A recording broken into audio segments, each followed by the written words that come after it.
All right, that sounds great. So thank you. It is 7:01. And I'll recognize that we have a full complement of the Bedminster Township Committee in attendance for tonight. No. Committeewoman Hickey, Committeewoman Moreski, and I are here at Town Hall. Committeeman Stevenson and Committeewoman Fernandez. I pledge allegiance to the flag of the United States of America and to the republic for which it stands, one nation, under God, indivisible, with liberty and justice for all. And once again, the Township Committee does a much better job than the Land Use Board with the Pledge of Allegiance. So before we start, just as I've been doing for way too long, I've been going over our COVID-19 numbers. So as of today, December 7th, 2020, there are 126 confirmed COVID-19 cases identified for Bedminster Township. Once again, those are laboratory confirmed cases. They do not count the rapid tests. Those are only the laboratory PCR confirmed cases. So we all know that in reality that actual Bedminster residents who have contracted COVID-19 far exceeds that 126, but that's the number that we are provided by the state and the county. So those are the numbers that we do report. So 126 confirmed cases. Certainly, as I've mentioned before on our last meeting, that we have seen over the last few weeks a steady but certain increase in the confirmed cases that have come through. That during the summer, we went a week, sometimes we went 2 weeks without any indication of new confirmed cases. That has not been the case since the middle of fall through today, that we are seeing multiples coming in through the email notifications. That's 126 confirmed. We are still at 4 fatalities, and we've been at that number for a very long time, and we hope that number stays where it is. So that's 4 fatalities for Bedminster residents attributed to COVID-19. And once again, for those out there, we have 3 committee members here. Mr. Hickey's at one end, Ms. Moreski's at the other end. In our meeting room, DPW Director John Mance is in the middle of the room, and Deputy Clerk Robin Ray is sitting way over there. So we're spread out. Folks, we're in winter. We're in the holiday season. We came through Thanksgiving. There's a hell of a lot of pressure for folks to get together. Be careful. Know what you're doing. Wear your mask. Social distance. Wash your hands. Right? And we've said it before. There's very limited defenses we have against this virus until the vaccine is widespread, and we're very glad that a vaccine is on its way, and not only on its way, but on its way from a local company, Pfizer, where a lot of our residents work. So that's very good news, but it's not going to be available to the public for months. Wear your mask, social distance, wash your hands. Please do so. Other things I do want to touch upon before we start the meeting. Back in October, in early October, as we were working and volunteering at the farmers market, Committeeman Hickey and I and Committeewoman Moreski and other volunteers would be setting up at River Road Park and would hear screeching from Route 202, 206. And we would look over, and there was a car making a U-turn where they weren't supposed to make a U-turn. And I reached out to the police chief. I said, are we getting a lot of those U-turn accidents? And yeah, once in a while, but nothing crazy. But the more we thought about it is, we needed to do something out there. And so in early October, I had reached out to our DOT representatives and asked them to take a hard look at that intersection. And from a number of angles. So one is the folks traveling north on Route 202, 206 who miss the jug handle or don't realize the jug handle is their opportunity to make a U-turn or to make the left onto River Road. And oftentimes we would see cars making that U-turn and heading back to get to the 287 South entrance ramp. The other thing that was concerning us was the folks at the jug handle making a left to go south at the same time that folks on River Road were making a left at that same intersection to travel north. And I've been a resident in Bedminster for a long time. I know all the Township Committee members have been a resident for a long time, and a lot of others, and there's still something that's very off-putting about that traffic arrangement. One left coming this way, the other left coming this way. There are a couple markers down there for where you should be, but it was still very off-putting and disconcerting to a number of residents, especially those who, were new to the area, but even to those who have been here for a long time. So in early October, I had a conversation with DOT, asked them to come on out. They did. And during the discussions, they told me that they had even heard from residents that certain GPS programs were telling folks who were looking to get onto River Road to make a left at the intersection. Now, whether that's true or not, I don't know. We certainly had heard that from the DOT representative, and that they felt that they were constrained, that they don't control the GPS programming, but they could try to reach out. But during the phone call and the follow-up, a couple things happened. So one of the first things that happened is if you are at that jug handle, and you take the jug handle from 202, 206 heading north, and you're taking the jug handle to make the left to go back down south, so you're making a U-turn from the jug handle, you are no longer facing green lights coming from River Road. And same thing from River Road. If you are at River Road and you are trying to make the left to go up 202, 206 north, you will no longer be facing oncoming traffic from the jug handle. And that was implemented within, honestly, just a few days of that phone call.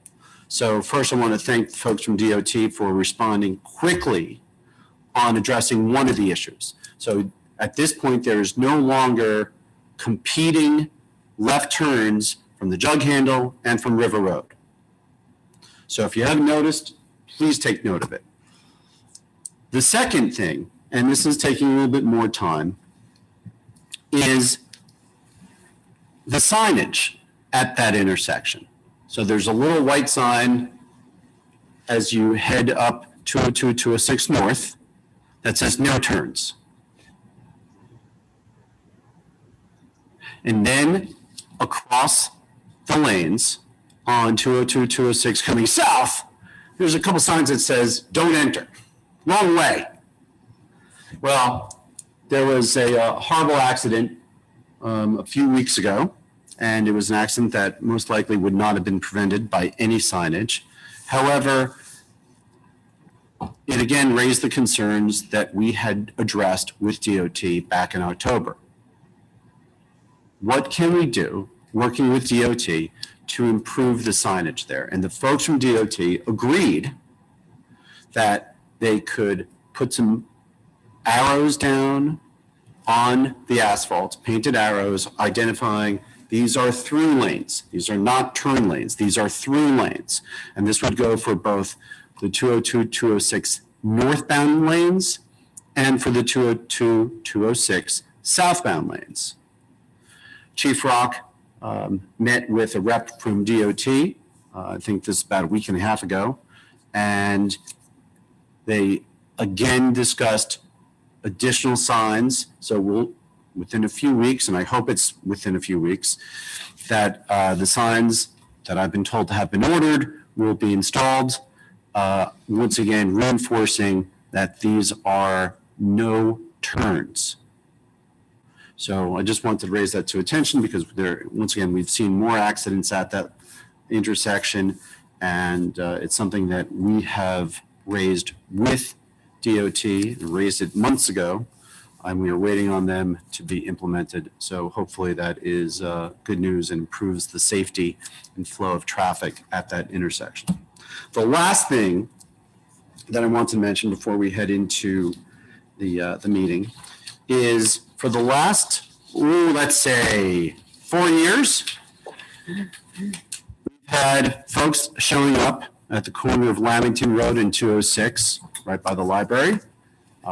It's an area that had been designated as a free speech zone for, mainly in the beginning, for protesters who wanted to be somewhere near the Trump Golf Course in Bedminster and wanted an opportunity to express their views and their feelings, and that area had been made available.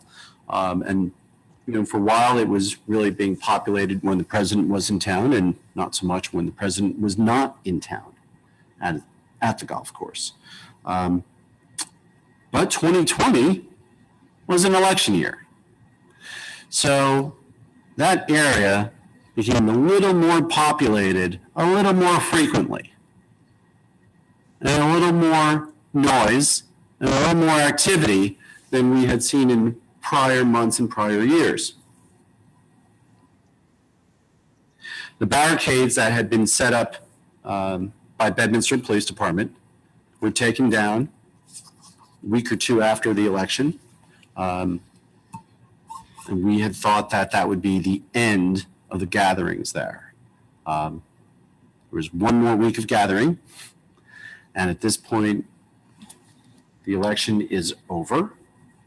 We do not, well, I would like to say we do not think that there will be further gatherings there, but that may or may not be the case.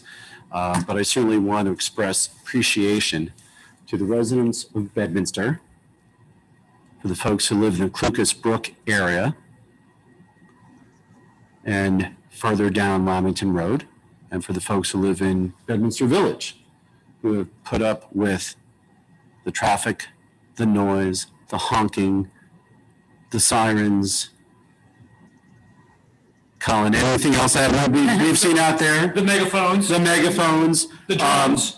The drums, let's see, the cursing of Bedminster residents, as well as some of the social media that we had seen over the last couple of years. And it was, You just texting me. it was only, again, in 2020 that there was the reference to folks making online about burn Bedminster to the ground. So I want to thank the residents of Bedminster, once again, particularly those in Clucas Brook, for their patience and their tolerance for both, whether those were folks who were coming out there to protest the president or rally in support of the president, the noise, the inconvenience. I would like to tell you and give you a guarantee that it won't be back. I cannot do that. I can tell you that the barricades are down, the election is over, and we hope that things settle down to a normalcy that we certainly will appreciate here in Bedminster. With that, we have 2 minutes to approve tonight's meeting, the November 16, 2020 regular Township Committee meeting via Zoom at 7 p.m. and the minutes from the November 16, 2020 closed executive session meeting via Zoom at 9:45 p.m. Are there comments or questions regarding those minutes?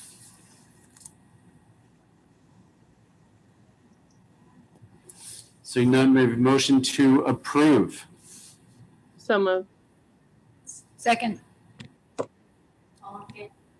Aye. Permits and raffles, we have. Doug's right there. He's there. He's covered up. He's covered up on the screen, but he's there. Permits and raffles, we have one permit which involves an off-premise 50-50 raffle to benefit the Bedminster Township School PTO on April 30, 2021 at 8 p.m. to be held at Trump National Golf Club, Bedminster, New Jersey. Any questions or comments regarding, which obviously is the Spring Fling? I thought we'd already approved the Spring Fling raffle. No? No? Yes, we didn't. Okay. Any questions or comments regarding the 50-50 raffle for Bedminster Township School PTO?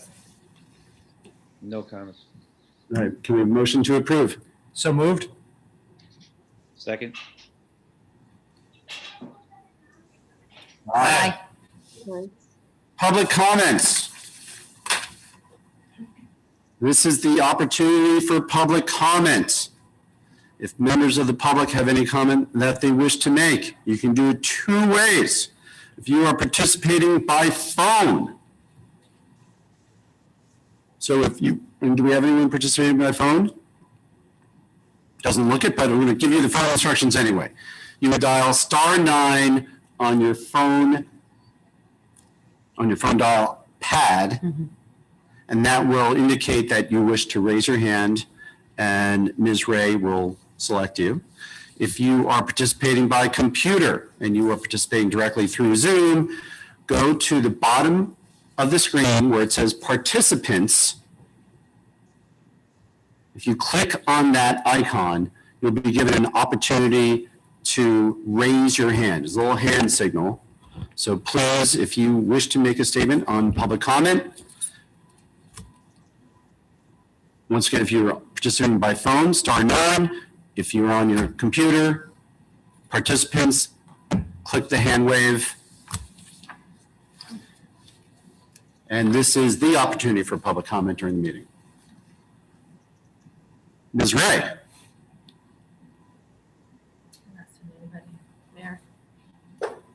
Let's give it a few more moments.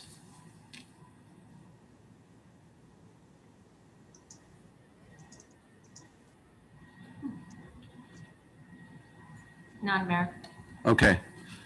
Seeing none, we will end public comment and we will head into monthly report discussions by subcommittee chair.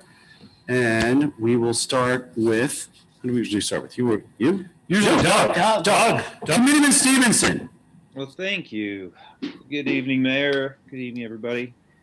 Just a quick update for DPW for you. We're still coordinating for Okura Lane paving to occur in 2020. We're still hopeful that can happen. Just trying to get a date that works for the contractor on the calendar. Leaf pickup continues. So that's not over yet. So if we haven't gotten to you, we'll be getting to you shortly. The rain's delayed us a bit there. And with the change of the weather, the roads are starting to show a bit of wear. So we're spending some time out fixing roads. If anybody knows of it or experiences a problem with a road somewhere, just let us know, especially out in the western part. The speed sign on Black River Road, that has been moved to the south pursuant to the discussions that we've had in prior meetings. So let's see, what the data looks like. One thing to note, obviously, that's now coming out of an area where it's 35 miles an hour down to 25. So we just probably need to take that into consideration as well. But that's been repositioned, and hopefully we get some folks that react a little bit quicker. And by the time they get into the village there, they're proceeding accordingly. And then the last thing here is the bridge. There's this project that's been talked about, the bridge on 202 between sort of down near the Far Hills campgrounds there, or the ball fields. They're sort of moving that project forward. It's pretty significant because they're talking about 18 months worth of time where the bridge is going to be out either in whole or in part. So we should start thinking about coordinating with the relevant stakeholders here in town Let's bring the high school in the school, first aid squad, fire department, and I know Chief Rock's been sitting in on those meetings, but we should probably move that to the front burner, and I'm happy to take the lead on that. But I think we should just coordinate, make sure that everybody that needs to be heard on that issue is aware of that. That's a pretty major thoroughfare there that's going to be shut down. And that's it for DPW. Historic Pres will be later this month, and I'll give you a report then. That's it, Mayor. Thank you. So, Doug, one of the things, the 202 bridge between Bedminster and Far Hills had been the subject of some prior discussions. I believe it was supposed to take place 2019, because remember it was going to be the years after, at least some of our kids were going to be out of the high school. When this was first brought to us, Mayor Parker and I were in these meetings with DOT, and we had reached out to both the Bedminster School and the Somerset Hills School Board regarding what would be the best time to perform the road replacement. And at the time, DOT gave us 3 different options. One was the 18 months to 24 months time frame. The other was the 10 to 12 months time frame. The other was like a 9-month time frame, all which involved keeping a lane open. And then we had discussions with them and said, well, what would happen if you just took it down all at once? What would that do? And they said, well, that would probably shorten our time frame for construction for about 4 to 6 months. And after we once again had coordinated back with police, with fire and first aid, and with the schools, the recommendation at the time was do that. Do the 4 to 6 month, do a complete shutdown, and schedule it so that it overlapped with the summer break. So whether it be a June to September or something along those lines, and that's where that sort of came around. That the concern was that if you took it into a longer time period, you were going to create greater disruption to both the 202 northbound, the 202 southbound, and create greater disruption for our residents and for the schools. So there's a little bit of history. There had been outreach, but certainly the fact that the project that had been slated for 2019 and then was being pushed out to 2021 or 2022, which was the last I had heard, and now they're talking about 2024. 24, right? A good opportunity to reconvene with both school boards here in Bedminster and Somerset Hills. So, Doug, you stepped up for it. I think you know how to reach some of those school representatives, and we'll wait to hear. All righty. Committeeman Hickey. Thank you, Mayor. Good evening, all. Just a couple quick updates. Board of Health. There was a meeting last month. There will be no meeting in December. We had an extensive discussion regarding the distribution of a COVID-19 vaccine and some of the logistics involved, which, as you can imagine, are pretty complicated. Just for a quick set of numbers, we have 330,000 people here in Somerset County. The vaccine requires 2 shots per person, so over a 6-month period, you're probably administering between 2,000 and 3,000 shots per day, every day. Unlike the H1N1 vaccine, this vaccine has to be kept at minus 70 degrees, which rules out leveraging your local physician network because they don't have those freezers on-prem. So as you can see, this is a logistical effort, significant, to get as many people vaccinated as quickly as possible. The county is working on it. There's obviously funds that are required to support this effort. There'll be more information, but they are gearing up to support it. So it's a massive undertaking. Board of Ed, I did attend the meeting last month on Board of Ed. As you might imagine, there was a significant amount of discussion and parent input regarding the issue of in-person versus virtual learning and the scheduling associated with same. I got to give hats off to the Board of Ed and the school administration for the handling of what can be a very contentious issue. When you have an equal number of parents and teachers on both sides of the issue, probably have made the right decision. There was a lot of input, but I think everybody walked away satisfied. So again, kudos to the BOE. And that's all I have, Mayor. Okay, thank you. Committeewoman Moreski. Thank you, Mayor. I attended the meeting of the Environmental Commission on December 2nd, where Dr. Kristen McDonald and Bill Kibler were guest speakers. Dr. McDonald gave a presentation on the spotted lanternfly and things that can be done to help stop its spread. She shared with us the Raritan Headwaters resource list, which is now on the Bedminster Township website. Both Mr. Kibler and Dr. McDonald also spent some time discussing the Bedminster pond status. And while there have been some complaints about the pond, which actually is just a byproduct of our local highway construction, Dr. McDonald suggested that water quality tests be conducted. This will be a series of collections and inexpensive tests at regular intervals over the course of the next few months. EC will then present the findings to us and let us know what, if anything, should be done for the water's health. Lastly, the EC discussed working again with Raritan Headwaters on their well testing program. On to JBH. As you guys already are pretty much aware, the Colonial Christmas was canceled due to weather, but you can still participate in the funds and several of the virtual events were extended. For example, the online auction has been extended to December 12th. The essay contest, which already has a bunch of people entered, is going on for a few more days, and the winner will be announced on December 12th. There's an aromatherapy tree kit available through Laura Claire of Burnsville that comes with a web link with instructions. And as always, you can access the house by taking virtual tours on YouTube. So please support JBH by visiting their website for links to the Colonial Christmas vendors for your holiday shopping. Doug already mentioned the Black River Road. We will wait a little while longer, and then we'll get some data from the light that has been moved. And unless you want me to say anything about the pedestrian crosswalk, I'm all set. No, we'll touch on that later. Okay. Later in the meeting. Then that's all I got. Okay, thank you. You're welcome. Committeewoman Fernandez. Good evening, Mayor. I have no current updates. REC will have a meeting this month, and I'll have an update for you after that. Okay, thank you. Okay. So I'll touch upon a couple issues. First, I'm going to touch upon Land Use Board. So last week, the Bedminster Farms application, this is a subdivision involving some agricultural elements on Lamington Road, was approved for a 7-unit subdivision. When this project was first presented to the Land Use Board, it featured, I think, 10 units on roughly about 112 acres.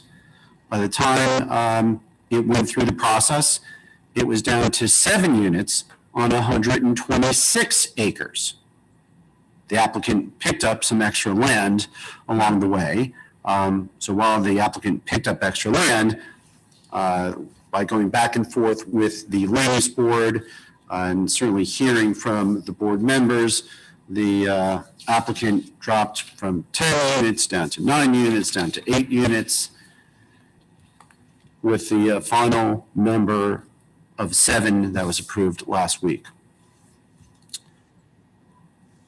The Land Use Board also earlier in November, actually may have been probably October, had started the process for the review of the Dunkin' Donuts and convenience store and expanded fuel station over at the corner of Lamington and 206, so the Bedminster Shell. Well, I just have a couple comments on that, is that first off, it's not very often that you see folks rally to support their auto mechanic. But in this case, the residents did. They rallied to support the auto mechanic who didn't even know that, that their property, where they are a tenant, was being planned for a different use that did not involve them.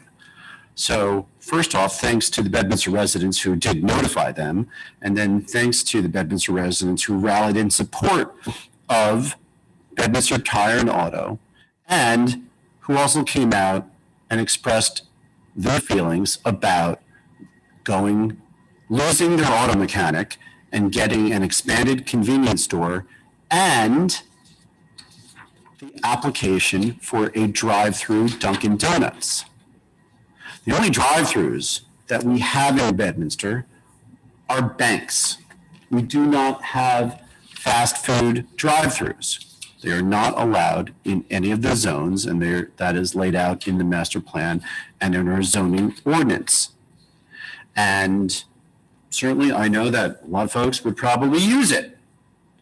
But I will say that I'm glad that the Land Use Board, at least certainly from the Board of Adjustment, so as Board of Adjustment, so Committeeman Hickey and I were not eligible to participate in those proceedings, but the Land Use Board itself got the message across that these uses were non-compliant and there'd be an awful tough road for the applicant pursuing those land uses. One of the reasons that I think it is important is not just because a drive-through Dunkin' Donuts, that location may not be a great idea. If anyone has seen the traffic and the backup from the drive-through Starbucks up in Chester, you'll see 16, 17 cars backed up. There's certainly no room at that location at Lamington and 206, but I'll also remind folks that we've got an exit ramp right from 287, right into downtown Pluckermit. And that if we start looking at drive-through facilities for fast food, the concern, the Dunkin' Donuts up there, that was going to be a problem. It will also be a problem if there's relaxation of the drive-through restrictions and someone starts looking at Pluckermit, because I'll tell you, it will spread like wildfire, and Pluckermit will take a much different look if drive-throughs go through. So kudos to the Land Use Board and the Board of Adjustment for pushing back, and also want to thank everyone who came out in support of the master plan and for making their position known, how they felt about the expanded convenience store and the drive-through Dunkin' Donuts. Also on Land Use Board, as you've heard me mention before, I've been working with the county and the county consultants on a planning study for AT&T. And just this morning, Committeeman Hickey and I met with representatives from the county planning department, AT&T, and the owners of the property, MetLife. Did a quick walkthrough this morning to look at the property, and the consultants working for the county will take all this information in, take their observations in about how the facility works, how it operates, what elements it has, what improvements it has, and to identify what could be done with that property to facilitate that campus as a high-tech employment center for Bedminster and for the county. So that is a very long process, but one of the first things that we were, that's going to really move that process along is conducting that site visit. So that was done. So pretty soon we'll be hearing from those planning consultants, both at the Land Use Board and eventually with the Township Committee with their findings and recommendations. Additionally, the Land Use Board is continuing to look at master plan revisions to address the township's obligations to come up with affordable housing that will satisfy the settlement Bedminster Township reached with fair share housing. Those obligations should be in place, which are to zone for additional affordable housing in Bedminster. In this case, that housing will be rental. And the Land Use Board is looking at, had looked at some options and is looking at one option, and that's been the subject of some master plan discussions, and that will continue for the end of 2020 and certainly continue on into 2021.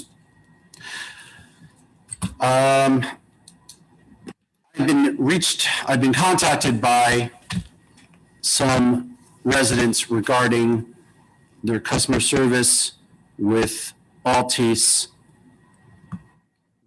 their cable service from Optimum, as well as their internet service from Optimum as well.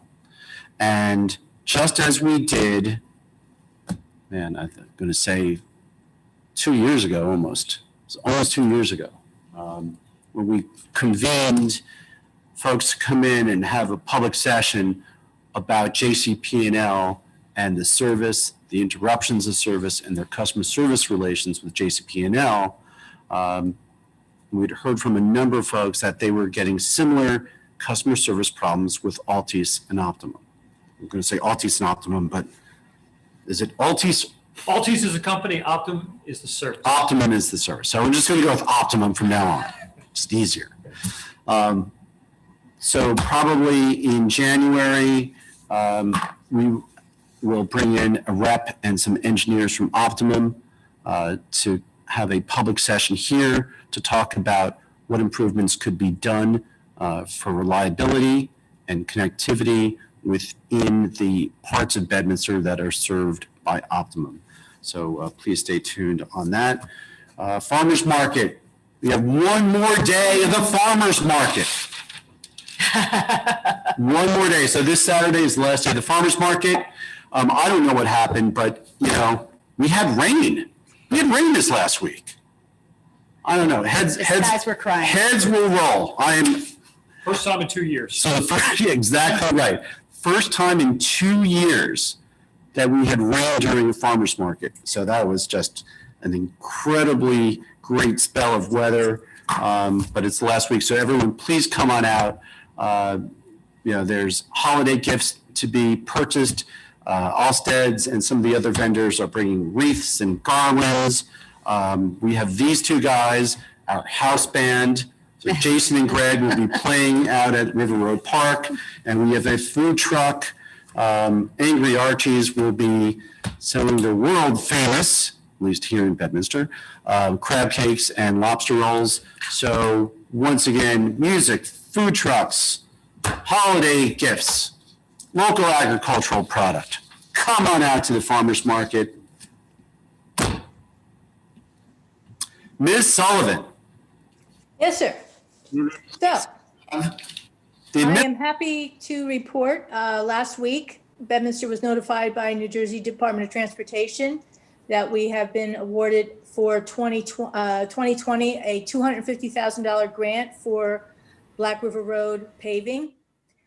This will be added to an award we received in 2019 of $300,000 for Section 1 of Black River Road. So that'll give us $550,000 for the pavement management along Black River Road for next year's projects.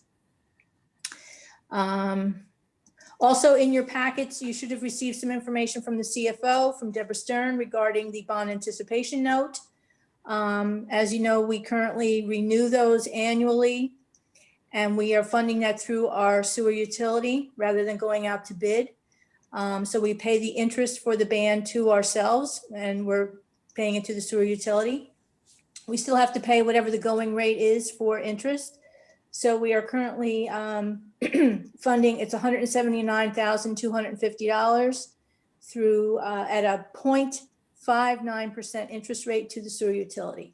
So that is this year's renewal for the ban. Also, I'd like to add, we need to determine or just confirm our end of the year meeting. We normally have a third meeting in December, usually the last week of December, to just pay bills. We'd like to schedule it for Tuesday, the 29th at 8:30 in the morning. It should be for the approval of a bill list. And speaking with Chief Rock earlier this morning, the appointment of 2 new police officers that will start January 1st. He will have completed their background checks and regular testing. And they need to be sworn in on the 29th at that meeting and be appointed. So if the 29th at 8:30 works for at least 3 of you, yes? Yes. Yes. I'll be there. Yep. Okay, so we'll go with, we'll have to send a notice out, Robin, tomorrow to the Burnsville News, changing that date. to 8:30 on the 29th. Okay?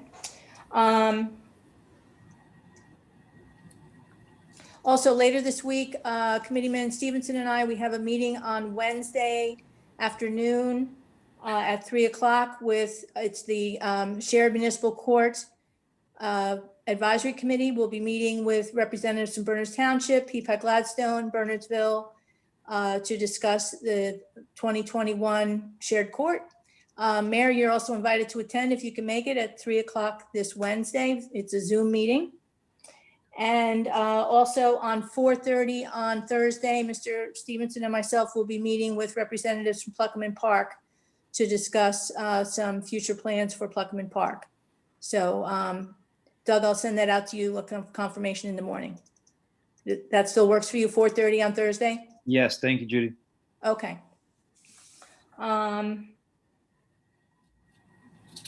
Just looking, that's all I have. So we have DPW Director John Lance here. John, if you could come up to a microwave. Oh my God. I'm sorry. It's been a long day. AT&T took a lot out of me this morning. Microphone. We have microphones here. So John, if you can give us an update on the activity at the Pony Farm property. Sure.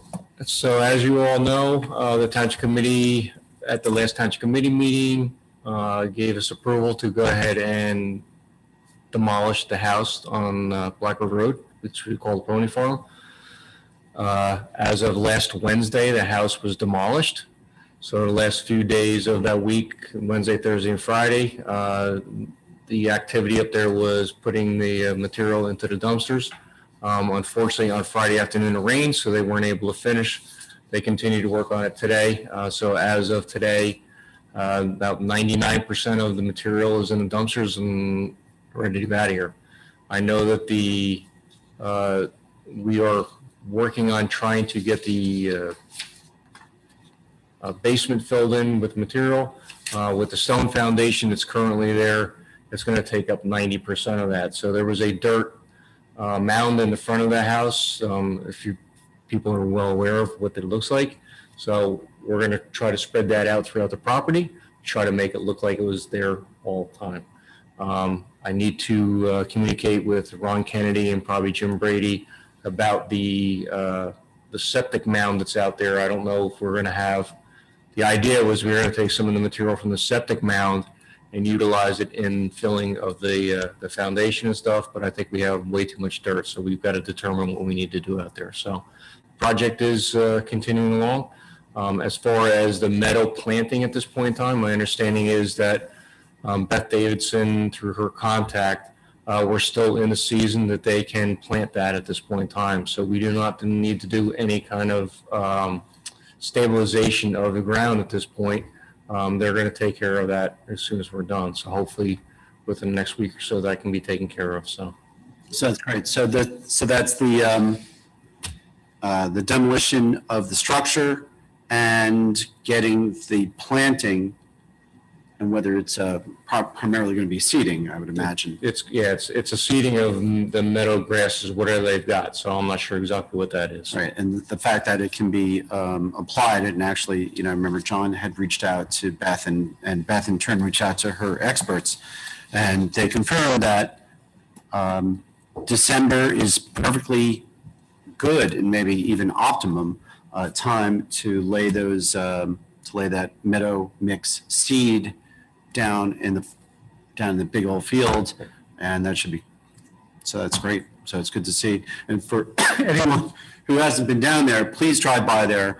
It was a beautiful property before, but now you really see how it opens up that entire field, that entire intersection.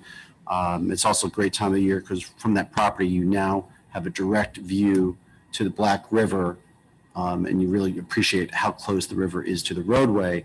And you also see the rest of the township preserved land back in that section. So John, it's great to see you out there, and looks like the work is moving quickly and smoothly. Well, it's been a long time coming, but it was all just part of the planning, and I thank Beth for putting a lot of that together, and so we are moving along. Okay, thank you, John. Thank you.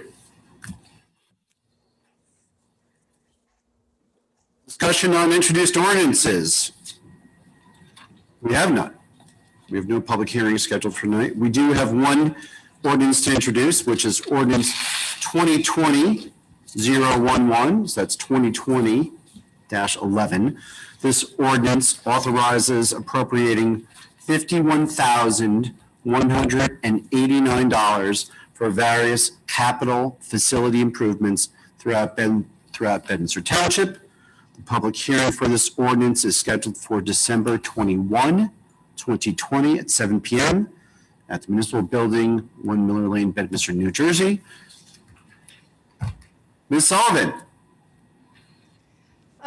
Yes, so I'm going to defer to John. He asked for some additional funding for buildings and grounds. I spoke with Debbie Stern. She wanted to do an ordinance in increments. There is additional funding if needed, but what we wanted to do was the $50,189 that stays within our allotted amounts. We did make some adjustments with some things for the fire company and whatever. So the 50,000 hopefully will give John what he needs to complete certain projects. John, will that do what you need, or do you still need additional? No, that's fine. So this, what we generally do is we put together ordinances when we do our budgets, or at least the capital plans. And the funding that we've had in past facility ordinances has run out at this point in time. So this is just the readoption of an ordinance to allow for the funding of certain facility planning or facility improvements. We're working currently on the police, the conversion to the patrol room and the processing area in the police station at this point in time. So in doing so, we've kind of run out of money, and this is just to replace that money. And moving forward next year, we can kind of look at maybe not appropriating that much to facilities, depending on what our needs are at this point in time. So. Okay, great. And so the public hearing for this will be at our next Township Committee meeting, which anyone wants to go into greater detail, certainly will be the opportunity to do so then. Thank you, John. Public hearing of ordinances, we have none. Consent agenda. We have 3 resolutions on the consent agenda. Unless there's a movement from anyone to take one of those resolutions off the consent agenda. Seeing none, we have a motion to approve the 3 items on the consent agenda. So moved. Second. And this will be a roll call vote. Roll call vote. Committeeman Hickey? Aye. Committeeman Mareski? Aye. Gina Fernandez? Aye. Committeeman Stevenson? Aye. And Mayor Jacobs? Aye. Sorry, Mayor, we just need to back up one, We actually. need to back up? We need to back up to the introduction of the ordinance. Oh, we need you're Sorry, I was right. stuck on We that. need a motion. Yes, thank you. Do we have a motion to approve the introduction of ordinance 2020-011? So moved. I'll second. All in favor? Aye. That was my Sorry. fault moving. That was my fault. I was moving too fast. Okay. We have 3 resolutions for tonight that are not on the consent agenda. Resolution number 2020-103 is authorizing the shared service agreement with Somerset County for the maintenance of a RRFB system on Washington Valley Road. I will turn it over to Committeewoman Mareski. Thank you, Mayor. As you know, I was just a little bit concerned because this is right by me, and I know that that's a pretty busy lane of traffic. So I spoke with Adam Slutsky, who's the Assistant County Engineer for Somerset County, and asked him several questions about it. Number one, it will be 2 signs, so one side on either side of Washington Valley. They have already put in the curb wheelchair access on the Timberbrook side. What they are going to be doing with the road to calm the traffic is, right now there is as you're going from Pluckaman out to up the hill on Washington Valley, there's already the left-hand lane to go into Hills Drive. The right-hand lane will turn into a right-hand turn only going into Timberbrook, and there will be the one center lane only as the through traffic. So it'll go from two lanes down to one, hopefully calming the traffic that is speeding up now from the Pluckerman traffic light by Fresh Market. And I asked him if it happens to be an accident with the vehicle, who's in charge of taking care of that? And he said that it would be our responsibility, but that when Somerset County has an issue, they assign the liability to the driver. He gave me a couple of different townships who have these signs, so I called Tim, I think his name is Tinko, in Berners Township. They have one. He says they are very inexpensive to keep, less than $1,000 a year. And I wasn't sure at the time, but I called to check. We will be getting the solar version versus the electric version. And Tim says that needs very little care, but every like 5 years or so, they'll need a new battery. But he says, relatively speaking, they're pretty cheap to keep. So just when they said $1,000 a year for Maintenance on the signs. on the signs, On the signs. is that for the solar one or is that for The solar one. what sort of maintenance are they? I mean, I would imagine you set it up I and you guess leave it. he pretty much, but he gave me a number. Okay. Let's see. And then lastly, I asked him if anybody had said no to taking care of one of these, and he said no. Everybody says yes. Okay. So we might be a little stuck, but it does sound like with the changing of the lanes from 2 through lanes to 1, that will probably alleviate most of my concern, because as I said before, people like to speed out of that area, but with 1 lane, that'll be past Hills Drive and hopefully push that up a little farther. And so, we had talked about this, I think, at 3 different, well, this would be the 3rd meeting we've discussed this offer from Somerset County. And the RRFB is a rectangular rapid flashing beacon. So this is a beacon that slows traffic down and would presumably stop traffic to allow pedestrians to get from Timberbrook to cross Washington Valley Road. You hit the button and the lights flash to let the drivers coming up Washington Valley or down Washington Valley Road, let them know that there is someone who will be crossing the road. Okay. And really the only community on the other side of that road at that point is Timberbrook. Yep. And I guess there's a few houses on Washington Valley and Okura that if they wanted to take advantage, they could come down. They could. The trouble with that though is on that There's side no of the road, sidewalk. there's no sidewalk. sidewalk, So yeah, it's probably safer for them to cross up the road a little bit. At that point, there's a lot of visibility. But this was in response to some of the Timberbrook residents calling the county. And so, Committeewoman Moreski, you've also had discussions with both John Mance and with Paul Ferraro. So any further comments from Paul's office on that? He likes them. He's had good experience with them. John, if. Sorry. Step up to the microwave, John. Just sit there. Microwave, yeah. The microwave, yes. So my concern is still is the liability that the township may have with us maintaining this. Obviously, we're not always the first ones to get a phone call, potentially, if there's a problem, because the people may determine that it's a county road and they're going to call it a county. So it could be a concern.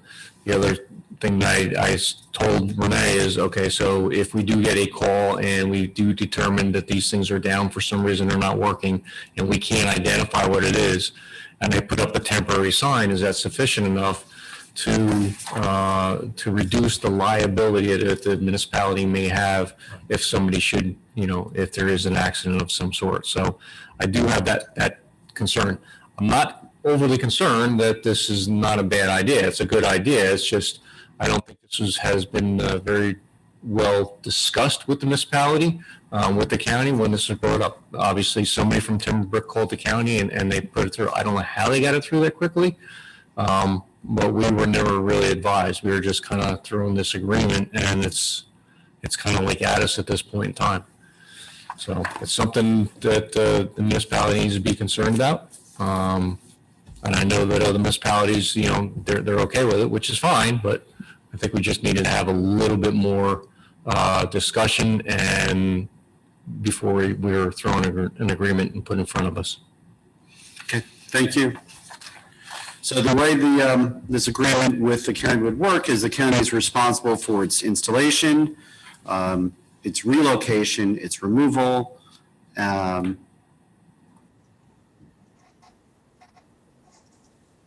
operations and maintenance, if there is any, falls on us. That at our own expense, we will inspect and operate and maintain the system, including the operation of the buttons, the LED lighting, and the solar-powered battery system. That gets right back to Committeewoman Moreski's discussions with Tim Timko from Bernards Township. There is language in here that the municipality will actually defend and indemnify the county from all suits and claims relating to the agreement, and presumably that would also be the installation operation. As Director Mintz identified, this is not something that was initiated by Bedminster Township. It appears that residents from Timberbrook went directly to the county. The county moved on it without consulting the township and essentially said, here's an agreement, we'll install it, the rest is on you. Yes. So once again, this is our third meeting discussing whether we should proceed with this agreement. So Committeewoman Moreski, you've had those discussions as the traffic liaison. What's the recommendation? My recommendation as a resident is to let them put it up and we take over the light. My recommendation as a township committee person needs probably a little more information, let's say from Mr. Bellardo, as far as the legal ramifications goes, because I agree with John that there could be some problems. Let's say if it breaks and people don't know, or the traffic doesn't understand that there's no sign anymore, that I don't think I have personally enough information to make a good recommendation on that. So do we have Mr. Bellardo that might be able to help? I can. I certainly did not see this agreement and had no hand in negotiating it. As you all indicated, it was foisted upon us by the county. So there are certainly changes that I would recommend be made to this agreement before its adoption, including paragraph 9 that the mayor called out. We are not permitted by our joint insurance fund to indemnify and hold harmless. So at a minimum, paragraph 9 would have to come out. I can represent to you that under Title 59, which is the New Jersey Tort Claims Act, any particular improvements with respect to road or infrastructure design that are approved by a governing body by resolution offers design immunity. So I'm not as concerned about that. My only recommendation would be that paragraph 9 be stricken. Let's take a sort of, well, Doug, it looked like you were ready to say something. Yeah, look, my starting point here for everyone that may be listening now or replaying this later is the health and safety and welfare of our citizens and our residents, okay? So to all you folks in Timberbrook, this is not in any way intended to be prejudicial to you, but I do not like the way this has come down. I do not like the county swooping in, dropping in a facility on its own road, and then punting the liability off to us. There's been no discussion with us. I don't even know, Judy, have we ever heard from somebody at Timberbrook that they have a problem crossing the street? And We may have holding you to received an a answer right phone now. call I'm or saying two. rhetorically, like, this is not an ongoing issue to the point where it's a front burner item such that we're getting a piece of infrastructure here. At the end of the day, this might be the appropriate move. I'm not prepared to say, okay, I don't know. To me, it's awfully presumptuous of one entity upon another. And I'm listening to what the provisions are in the agreement, and I've listened to Mr. Bellardo, so I'm not going to repeat that. I share the same concerns that have been mentioned before. But I will also say that this type of device is right outside of my office in New Brunswick, and it's obnoxious. And maybe that's the point. You get the attention of the driver, but it's not something that I think will just lock, stock, and barrel be accepted by the community. Especially, did I hear that it's going to emit noise? Is it also does it also make noise, or does it just flash? I think it's just flash. I didn't see anything about noise. Okay, the one in New Brunswick makes noise, and it's loud. I can hear it from inside my office building. So that's good to hear. But like I said, this very well might be appropriate. But where is the discussion with the town body, this committee? I have a problem with the process, and for that reason, I'm sort of inclined to push back a little bit. But that's just me. Again, and I don't want to do something that's short-sighted and that, like I say, jeopardizes the health of the residents over there. But I didn't understand this to be an issue. Having understood now that it's an issue, let's look into it a little bit more. Doug, what is the look into that you would like to hear? So we heard from Renee and from John Bilardo. John had some questions and concerns about that and defend and hold harmless and full indemnification provision. Is there anything more substantive? Well, can they show us a display of what it's going to look like? I mean, is there an example where they could point us in another town to say, go look here at this intersection to take a look? I mean, it'd be nice to certainly get a look and see what it's like in practice out in the real world, to see what we're bringing in here or what's being plopped down on us. And again, I'm not even saying that maybe the device, if the county makes a decision the device belongs, then fine, then they can take care of it. I'm trying to think if When you did have those discussions with Paul, I think Paul had, maybe he gave them to you, he had some drawings of what they do look like and some intersections where they've been placed. Committeewoman Fernandez, your thoughts?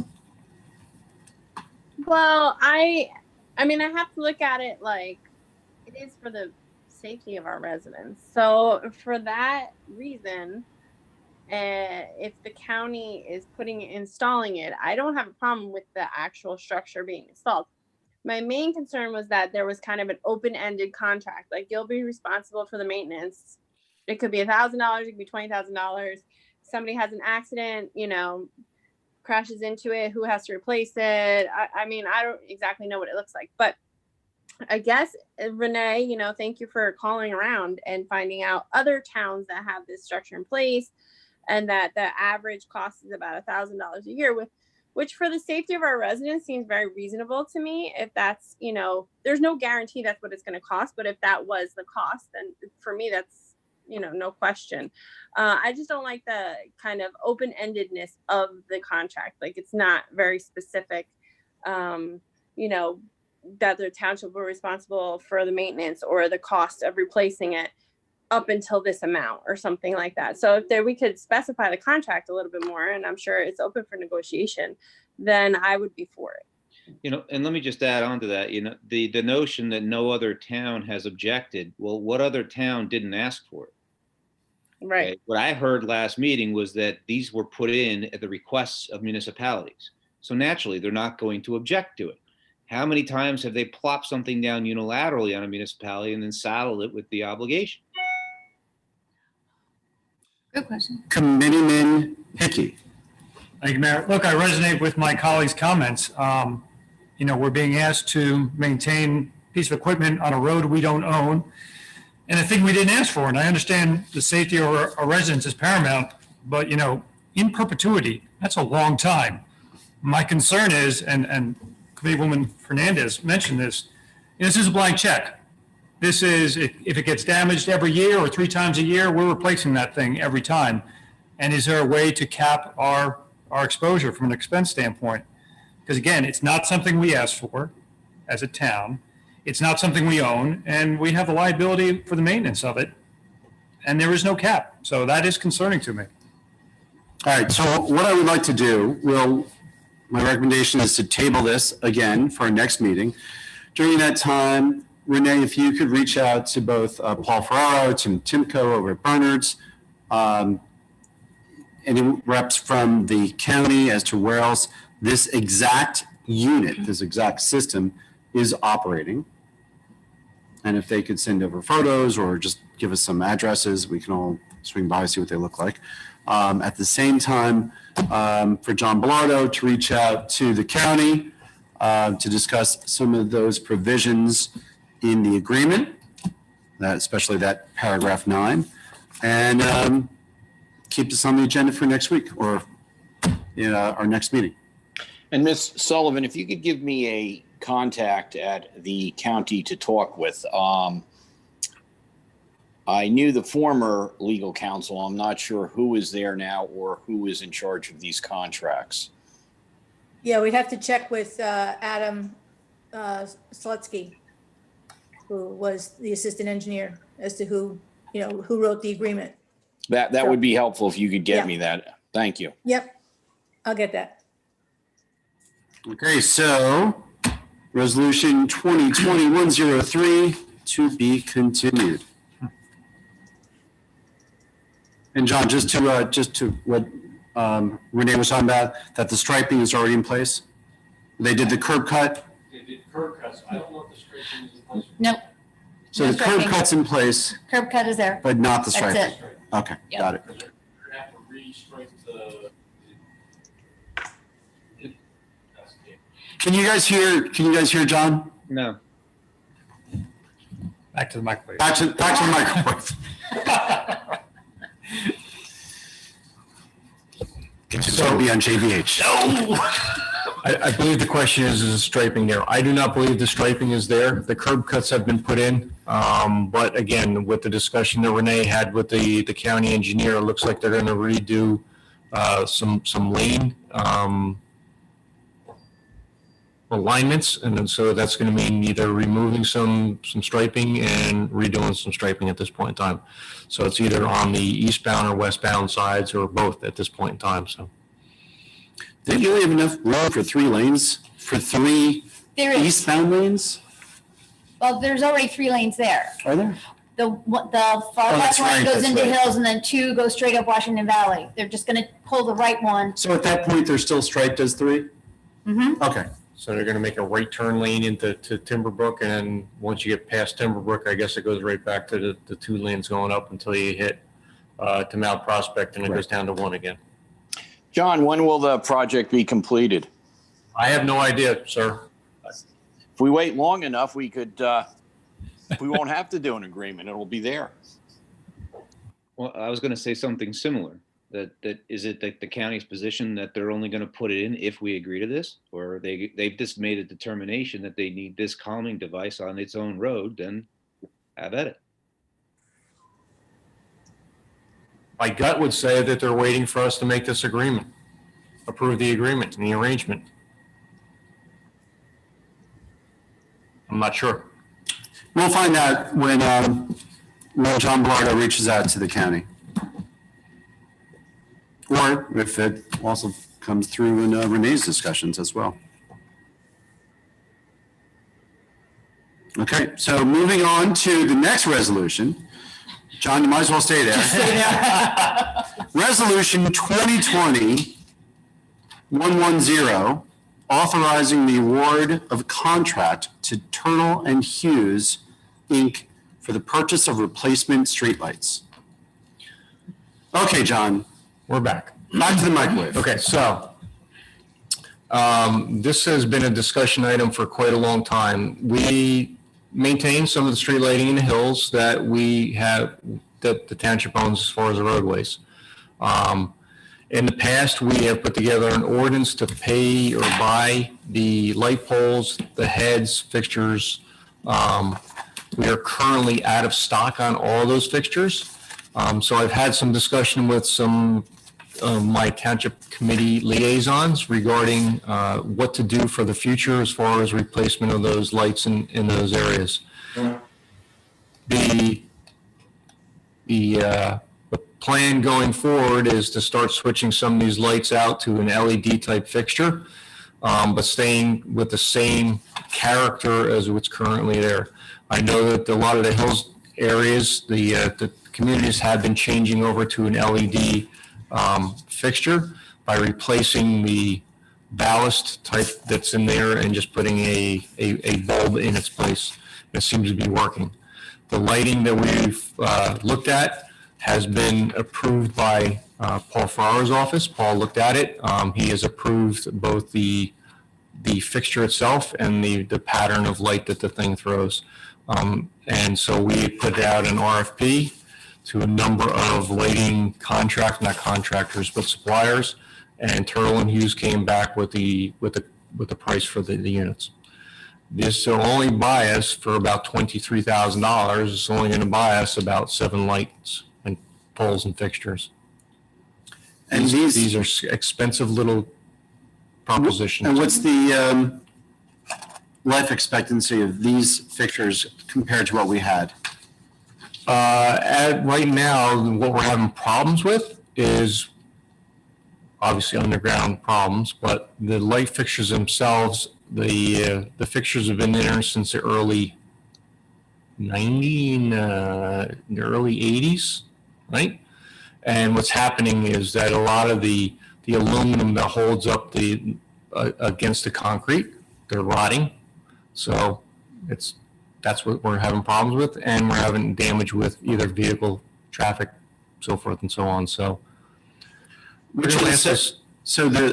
the fixtures, they've been reviewed and approved by the folks from the neighborhoods? Have not been. Not by the neighborhoods, but by your township engineer. Okay. For what they look like, correct. Who was the liaison? Was that Doug? Yeah, I was going to communicate with them, Mayor, and I have not had a chance to do that. So if we could do it conditionally, I will follow up with the masters just to make sure that they're good with it. I don't really, from what I've seen in the sketches, they're the closest thing to what's there that's available. So I can't imagine there's going to be a problem, but I do need to make that inquiry. Do you want to, Doug, do you want to hold off on this resolution until you have that discussion? Before we hold off on that, to place an order, it's going to take me to 8 to 12 weeks to get fixtures. Anyway, and we're out of fixtures to replace. And I've gotten several phone calls, at least the one on Robertson Drive, that I get a religious phone call about the one missing by the pond, which I can't replace because I don't have the fixture. So this is kind of like what we're doing. We're playing this back and forth with them. And I know that the future is an LED fixture or LED lighting going forward. So it's been somewhat approved. So the 9, are we just at this point replacing the ones that are missing? That are missing. I'm not replacing 9 or 10 at this point in time. This is just for having stock items. So as we're replacing these, obviously I'd like to replace sections so that the section all looks the same, which I may do at some point in time. But this is just to get us to a point where we're buying enough fixtures that we have on stock just to have them here. So it's interesting. I'm sort of to some extent putting Resolution 103 into context with Resolution 110, which is when someone hits it, backs into it, what we had heard before was, well, the insurance from the driver that hits it, that covers that expense. It gets assigned to the township or to the county. But when we're missing a street light, do we even know that there's an accident? No. We do after the fact. Sometimes there's no insurance because there's no driver. Correct. Unless there's a physical accident and we have a physical police report, we have nothing to go by at this point in time. We'll get a phone call that the light pole's down, that it was either struck or it just fell over because of the wind. And that's what we're starting to see a larger case in, is that the poles are just rotting to a point where the bolts aren't holding them because the aluminum's rotted away. And did Paul Ferraro indicate that he had confidence that these fixtures are going to be around for a while. They're not going to be taken out of circulation, and then we're going to be in the same position, having a hodgepodge of different fixtures. The manufacturer of this is a Hadco, and Hadco did the original lighting way back when the Hills was done. So they are just modifying the original design, thing with a LED head in it at this point in time. They're identical to what we currently have, just have an LED head in it. I wish I could. We've tried a number of different things. We've put just regular LED bulbs in them, but the problem is we're trying to get the right lighting, right color lighting, because everybody wanted that pinkish looking light, and that didn't help. But I think we're just going to sway away from that and go to an LED type fixture that is sufficient. Those would be the same fixtures that we would use in Hills North as we would in Hills Village and in Hills Highlands. Correct. Okay. They're all identical. So John, the neighborhoods in the hills, would they approve the color temperature? From what Paul's telling me, the color temperature is fine. He approved that color temperature. Okay. And again, I won't know until we get these things, but if we can figure out where, I'd like to tell you that we can get a sample. I just don't have a sample. Should be adjustable, right? No. LED? No, they're not. No. So when you get color temperature, 2,700 Kelvin is yellow. So it's like incandescent light. 3,000 starts to get white. You get into 4,000 Kelvin and above, it's bluish white. No, this is 3,000. This is in that mid range, right? All right. So then you're okay. So it's not, okay. It's not adjustable. Okay. It comes with I mean, we had looked at the style and the type of light it was going to kick off, and really drilled down that this really is the only game in town for what we're looking for. But that being said, I mean, to answer your question, Mayor, I mean, it'd be my recommendation to go forward with the resolution, authorize it, and then just John on the actual placement of the order, just, let's hold for a day or two. Let's get it over to them and just see if there's anything visceral that the associations have an issue with what we're presenting. Because really at this point, we're asking them to approve the outside look of it. And it's very similar to what's there now. And just so you know, this resolution really is just authorizing you for the expense of the capital ordinance that we've got, so that you know that we're spending the money or we're not just spending the money. You guys are actually authorizing this. Is there any other option? I mean, we're talking about having Doug talk to the associations, but is there, if this is it, there's no other, it's not like there's option one and option two? Not really. At this point in time, we're moving away from the high pressure sodium, whatever those bulbs are at this point. They aren't going to make those anymore. Mm-hmm. So, I mean, the future is an LED type fixture anyway. So I figured it was a good opportunity, since we had to replace fixtures and had to get a number of fixtures so we can have replacements, to move in this direction. I guess my question is not so much on the light itself, but on the aesthetics of the fixture. I wish I could tell you that, somebody's going to complain or not complain. I can't honestly tell you that, if that's the case. Okay. Are these mostly going to go onto Robertson Drive right now?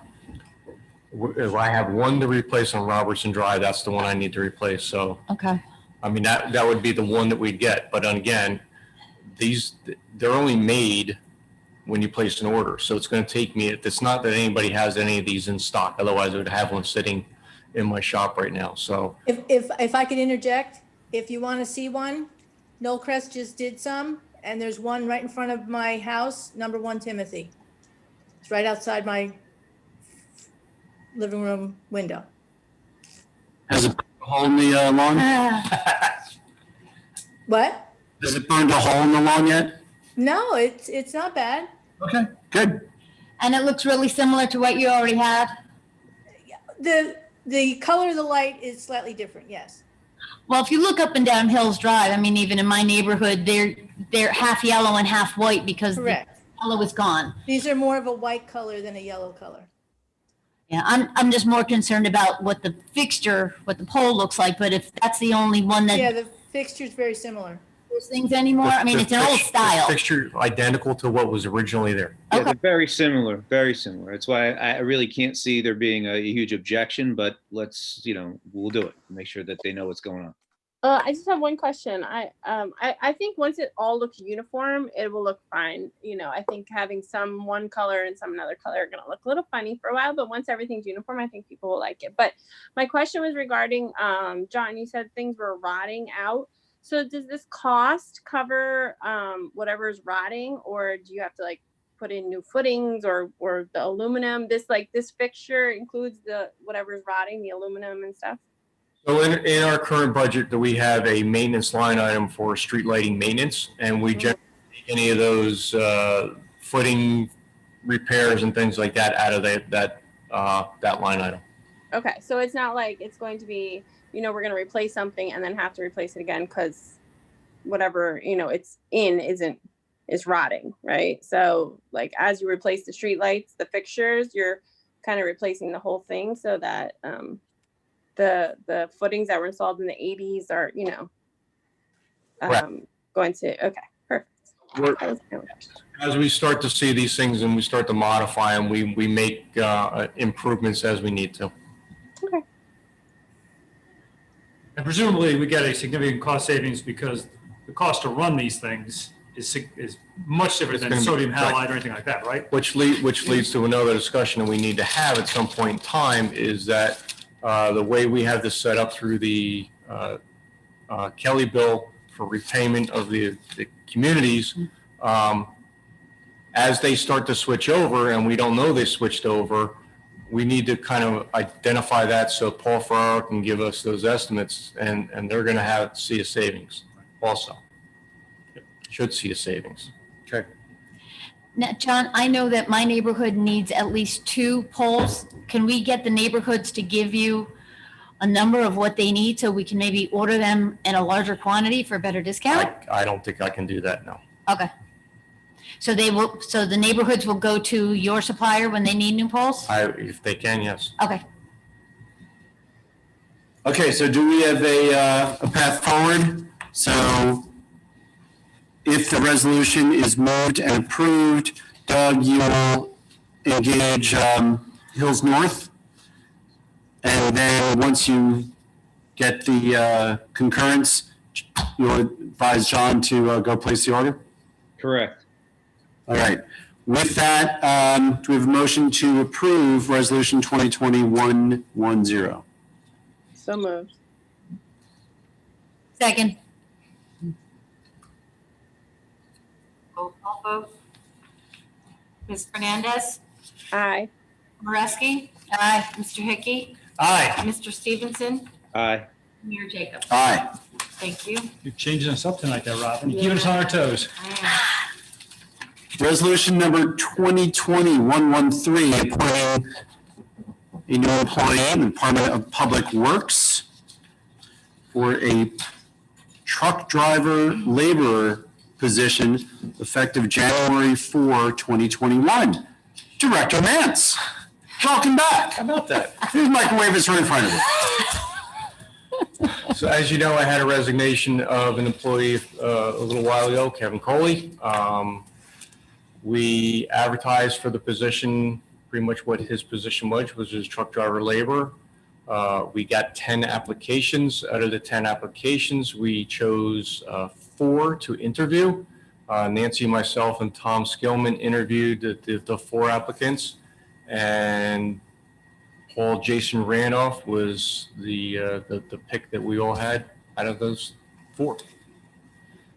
So he's being coming in with a CDL class. He's got Class A. He's got a Class A license. Right. And so because of that, is that the reason for the recommendation to start at step 5? Correct, because he's had the Class A for a number of years, more than most people have, and it falls within our step guide that we currently have.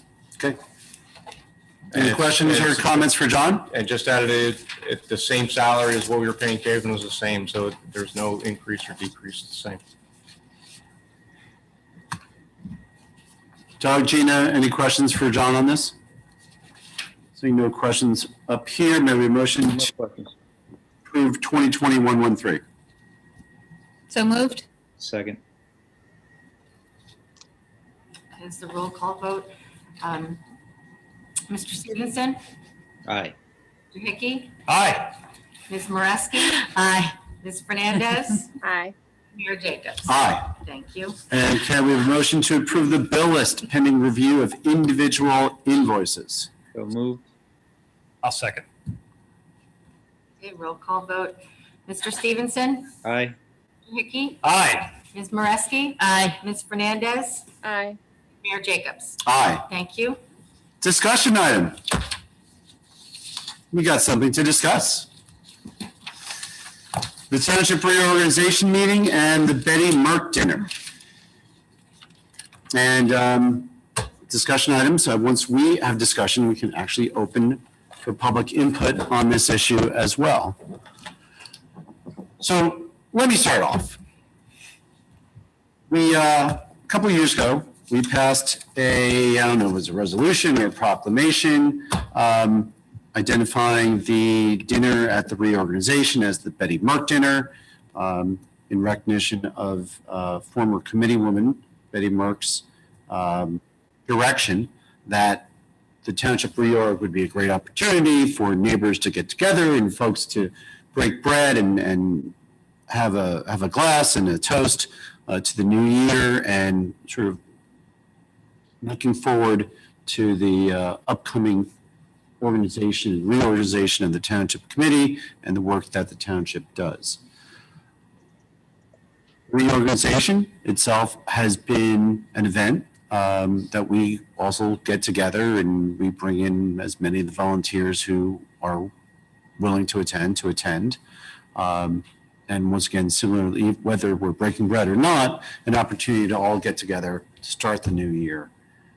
Thank all the volunteers and the employees for being with us for the last year and looking forward. I have reached out to Far Hills Bedminster Fire Department to see if the space, if the fire department could be made available to host the reorganization. It would certainly not be a sit-down dinner, but perhaps that room with the open bays could manage the inclement weather and provide an opportunity for folks to gather.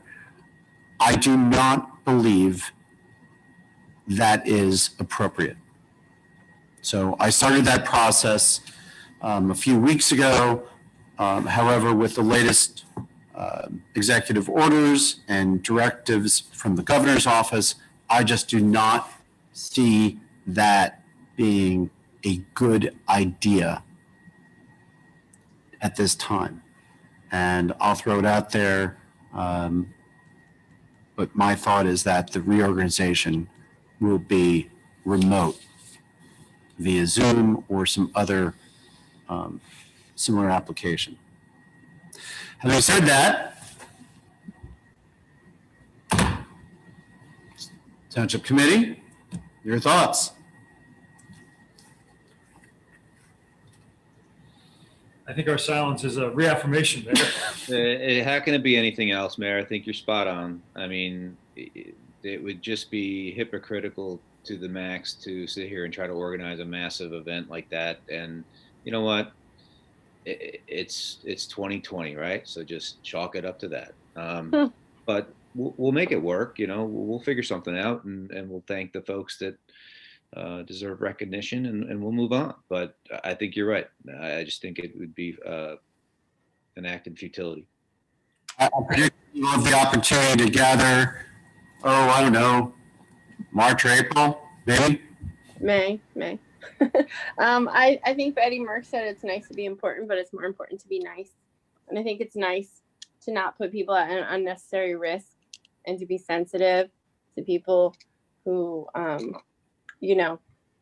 want to come, but would be at risk coming. So I definitely think postponing it is the best option.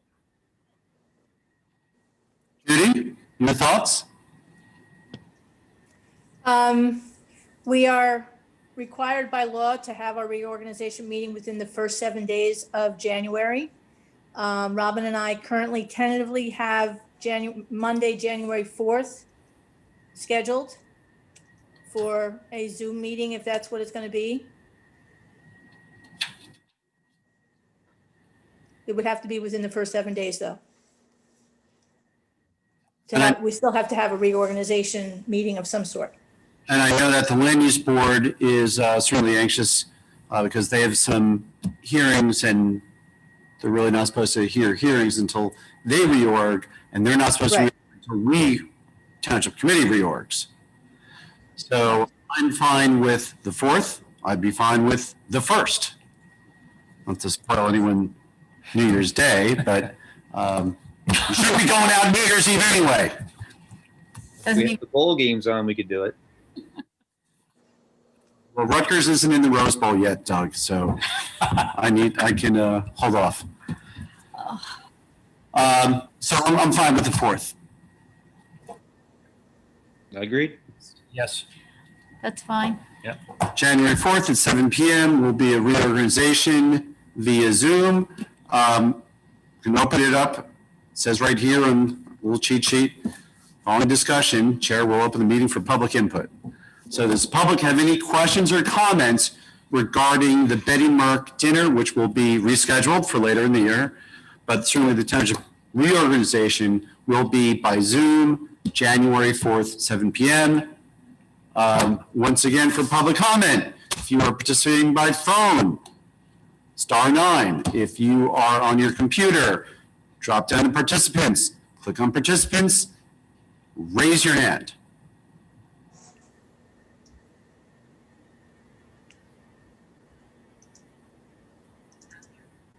Ms. Ray indicates that there are no comments. New business. Senior van program. In your package, there was a spreadsheet that Sarah Hausman put together showing you the 2020 usage of the senior van this year, as opposed to the 2020 usage of the senior van in 2019. Due to COVID-19, it is significantly reduced, and the senior van has not been out really much since April. Wow. It was out once in July and once in August, but other than that, it has now been out at all. Our residents are just afraid to go out during this time. The cost of the van is also becoming more and more costly. It is getting up in years. I think it's about 15 years old. John Mance can correct me. And I think at this time we should really set some sort of policy going forward that we're going to terminate the program going forward. We think a decision needs to be made whether we're going to continue it or not. And Judy, some rough justice math, I think in 2019, it was $100 a run, given the expenses you had.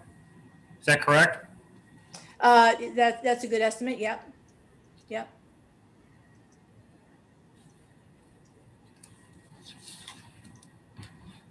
Judy, aside from expenses, is there a way for our seniors to get where they need to go through the county? We've been communicating with the seniors. We have been in touch on a weekly basis. Sarah Hausman, who coordinates the program, would call all the seniors, all the people that were normally riding the van, to make sure, did they, while we were doing our food pantry, did they need anything from our food pantry? We would be happy to supply them with food. They all indicated they had other options, other family members, other neighbors that were helping them out with getting food. So they do have other options available to them. The county program is continuing. So they do have that option as well. How does the county, the scoot, work relative to the township senior van? What's the difference between the two services? I believe the scoot van costs $2 or $3 per trip. Our service is free. They go out more regularly. We were only going out 2, maybe 3 days a week, depending on ridership. We did set up a requirement that we were going to go out with a minimum of 4 riders, and we weren't able to get that. So like I said, we have canceled the program since April. When I was at the League of Municipalities conference a couple of years ago, they were talking about technologies and sharing applications. And a couple towns had expressed, actually, I think a few towns had actually done this, that this just wasn't an expression of interest, but they had actually contracted with ride share services like Lyft and Uber to use Lyft and Uber for senior driving services. You know, I have concerns about that as well from safety and liability perspective, but I do wonder if there's some other ideas out there that we should be considering to replace it. What was interesting about whether it's Lyft or Uber, or even, we used to have a taxi service in town, I'm not even sure if we still do, that the towns essentially were paying folks, here, we will pay for your ride share service, and finding that was way more efficient than running a senior van program. That all in all, it was cheaper and better service for the residents. I'm not sure in COVID, if anyone wants to get into a vehicle with a stranger, whether anyone, even without COVID, someone wants to get into a vehicle with a stranger, let alone, our senior residents. But I think that we should talk about a replacement service before we end the senior van program.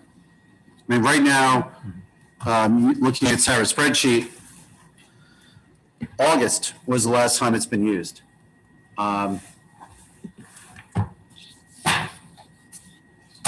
Judy, what you and I have discussed this in the past, but the rides were going to ShopRite, going to the mall. Any other locations that we were driving to? We were primarily going to the ShopRite in Chester.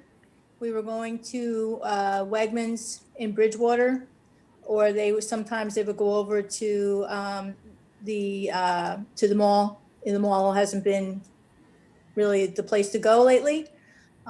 So we were only really going out twice a week, one to Wegmans, one to ShopRite for food, just for food. We weren't really going shopping, Christmas shopping or holiday shopping or, doctor's appointments. We really weren't doing that. It was just for food. And even with that, we really didn't have any takers. We do have a shared service with this program with PPAC, and we haven't had any requests from PPAC either at this time. So.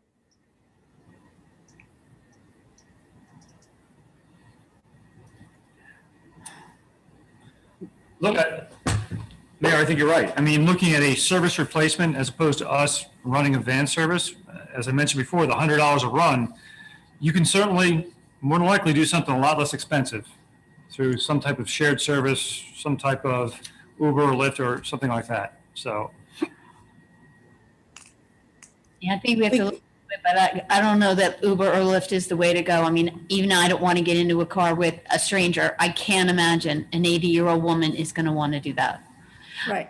A lot of our seniors don't even use computers or have smartphones, so that'll kill that. But we do need something to replace this thing. And I mean, we spent $2,000 on maintenance this year, and it didn't go anywhere. It's only going to get worse, as Judy says. So we should be creative and come up with something. Doug, Gina? I agree with what's been said. Right, I agree that, at some point the maintenance is going to continue to rise. And so it might even cost a fee for our residents, I guess. So if they had to pay a fee to the county, I think either way, that would be like a wash. They would, either way, they would probably have to begin to pay a fee or something to cover the cost, because they're just going to keep going up. But if they're not even using the service, like I said, if the county has a service, They do. then that might be, even if they have a Lyft and Uber service that you were talking about, like that might just be something like linking our residents to that service instead of our own. Can I ask, what's the history of the senior van? So what prompted Bedminster years ago to to purchase the senior van and to hire personnel to operate it rather than relying on the county system? Back in, I will say, about 2004, Bedminster decided to apply for a CDBG grant. And one of the things that was recommended at that time that they would approve was the purchase of a van type for senior services. So we were told if we applied for something like that, we would probably get it. Transportation projects were being approved readily. So we did put in an application for the CDBG grant, and probably for the first and last time, Bedminster received the CDBG grant. So that's what the money was used for, to purchase the van. It was somewhere around $20,000, $25,000 that we got. Oh, really? And that instituted the program. I wonder if there are any grants to purchase electric vans. If anybody's trying to get the electric van out there. I'd be happy to look into it. We have the electric hookups. Yep, yes, we do. Wait a few years and there'll be self-driving vehicles, so you can summon one. No, you're right. It's not too far away. So Renee was talking about being creative at finding a replacement service. So I'll take that as a volunteer from Renee. And who wants to work with Renee on looking at creatively looking at what's available for replacement services? I'll work with her. All right. Thanks, Gina. Gina and Renee, so if you can, you guys get together and do we have a time frame to deal with the senior van? Well, what I'm looking at is for going into the 2021 budget, the funds that we currently spend on the maintenance and the cost of a driver could be used, for some other program, some other type of program to serve the seniors. So we're talking of about $15,000 to $20,000. Judy, do we currently have a driver? We do, but the driver has not worked since July or August. Yeah, I thought that we'd lost the driver as well. Okay, so tell you what, next week we'll put under old business, senior van, and we'll see what research Renee and Gina come back with. Cool. Okay. Old business, COVID, we covered COVID. Short-term rentals, we're gonna skip over short-term rentals. Engine braking, we're gonna skip over engine braking. Pluckman Park, I think we covered that a little bit before. Doug and Judy are gonna have a. We have a meeting later this week. Yep, so we'll hold off on that. JCP&L outages. Mayor, I don't have anything on JCP&L, but I do have a utility update for New Jersey American Water, if I can do that at this point. Yes, please. So just want to let everybody know that work has commenced on the water main replacement on Riverwood and Wildwood Avenues. This was done at the request of the Township Committee after having received a lot of complaints from residents over the damage that was caused by multiple breaks throughout the last couple of years. New Jersey American Water had done some spot fixes over time, but that just moved the problem down the line, literally and figuratively. So now they have agreed to a complete replacement of about 2,200 feet of a 4-inch main that serves those roads and dates back to the 1930s. Ew. To be replaced. A new 8-inch main and 26 new service lines will be installed to serve the individual homes in that area. The work should be completed in about 2 months and the road repairs completed in the spring. John, I don't know if you have any other update on that, but New Jersey American Water did send out notices to the affected residents. We also got some information in town, so if anybody's interested in seeing it, just describes a little bit more about what the work is meant to accomplish and how it will be done. But it's a positive development for those residents who had suffered with that for several years. And I can vouch that the work was started morning. There was blocked traffic on Hillside, and police were on either side of that excavation. So directing traffic going up, going down Hillside as they were connecting to, I guess, the water main on Hillside, then bringing it up past Wildwood and then down to Riverwood. So good job. And once again, if we didn't push, right, Committeeman Hickey, you didn't push this, this work wouldn't be complete. And the residents on Riverwood would continue to have the flooding once in a while, a patchwork from NJAW, but getting that full replacement is very good news. John, what's their obligation on fixing pavement? Are they just doing a strip, or they have any further obligation to pave more than that? Microwaves right there. Now you're saying it, so you know. Right. And now it's getting old. We did have an on-site meeting a few weeks ago with the representatives from New Jersey American Water, myself, Paul Ferraro. So as of right now, they're going to put the new service in as close to the edge of the road as possible. And then so the repair will be just the trench for right now, but the permanent fix will be from the one side of the trench to the edge of the road, so that there's only one seam. Okay, that's good. So, and you and Paul are both happy with that as a, Correct. So one seam, taking it all the way to the edge of the curb. If you have gone up there, the gas company has put a service in on the other side. It's identical to that, so it should be fine. Okay, At some point in time, then we can look at what we need to do with those roads up there to repave those. It's been quite a while, so. okay.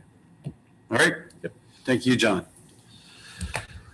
And that brings us to Township Committee comments. We do have an executive session, and we may be taking action following the executive session. So we will run through Township Committee comments. We'll take a motion to adjourn to executive session, and we will return to open session to adjourn for the night. And if we are going to take action on a resolution, we will do so upon the return. So let's start with Township Committee comments. Committeeman Stevenson. Thank you, Mayor. Just wanted to say thank you to you for the communication with NJDOT on that intersection. I mean, I was kind of chuckling as you were going through it earlier in the meeting, because it was earlier this year. I was pulling out of River Road, making the left onto 206 North, and I had to take the foot off the gas, for a quick second, because I was startled by the traffic coming at me, even though, I'm very familiar with that intersection. So I totally know what you mean. And it was a great, very small little tweak, but it's going to go a long way for quality of life. So kudos, well done. That's it. Thanks. Thank you. Committeeman Hickey. Like I always say, ditto. Somebody reached out to me and said, your wife almost bought the ranch a couple of months ago when she was leaving the farmer's market. Same thing. So this is important. This is for the safety and well-being of our residents. So Mayor, just to reiterate what Doug said, thank you. Thank you. Committeewoman Moreski. Thank you, Mayor. I just have a quick question.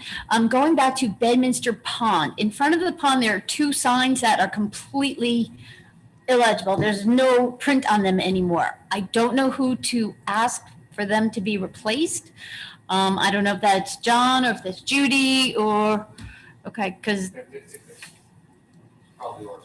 If you're talking about the parking spot and the signs are. Correct. There's nothing on them. Gotta figure out what they are. We'll replace. That would be great. And so thank you very much. Thank you, John. Thank you. Committeewoman Fernandez. I just want to reiterate what everyone said. Thank you for your work on that. I was there for the most recent accident, and it was horrifying. So I thank you for taking the initiative to look into that and resolve that so quickly. And I hope everybody has a good night. That's all. Thank you. I have no further comments. Just hard to say that it's December 2020 and the end of the year is moving fast upon us. And we can't say good riddance to 2020 soon enough. May we have a motion to adjourn to executive session? So moved. Second. All in favor? Aye. Okay, we'll see you in executive session. And then for those who want to say goodnight to us formally, with whatever action we take at the end, we will return to this Zoom session sometime later this night. So we will do so, and we'll see you in a bit. We'll be in executive session, and then we will return. Thanks.